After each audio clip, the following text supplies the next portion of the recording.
Sikat Jeramba di Kelurahan Muara II, Kota Pabumuli ambles akibat tergerus luapan Sungai Kelekar.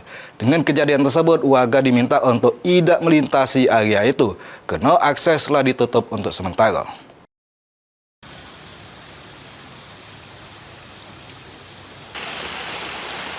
Hujan lebat yang mengguyur wilayah Kota Pabumuli di juga beberapa hari terakhir menyebabkan debit banyu Sungai Kelekar meningkat drastis. Akibatnya, pondasi Jeramba penghubung di Kelurahan Muara II tergerus arus deras sehingga ambles.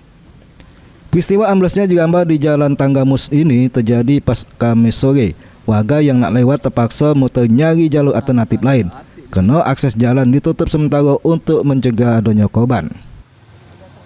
Jadi kemarin itu pada pagi hari sudah ada terjadi retakan sedikit, tapi retakan bertambah pada pukul 4 sore. Nah, dan ternyata balok penyangga antara balok penahan penyangga jembatan itu sudah terpisah, dan di bawah balok penyangga itu sudah menggantung, tidak ada lagi tahanan. Jadi sudah tergerus oleh arus air, debit air yang tinggi kemarin. Jadi terjadinya roboh itu pada pukul 17.45. Jadi jembatan benar-benar ambruk pada pukul 17.45.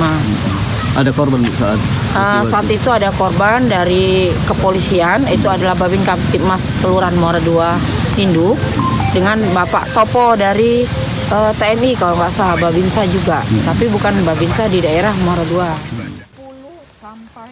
Pihak kelurahan bersama dinas terkait ini lagi melakukan pengecekan struktur sama merencanakan perbaikan darurat.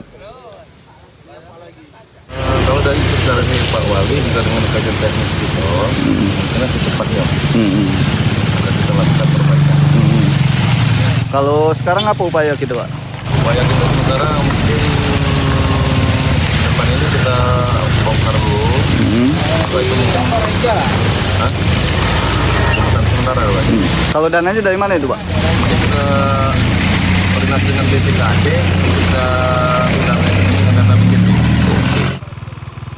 Sampai ini, petugas mengimbau warga untuk tidak nyoba liwat, sama tetap waspada terhadap potensi peningkatan debit banyu sungai. Mengingat cuaca hujan masih tinggi di juga beberapa hari ke depan. Anggi Perkasa, PAL TV.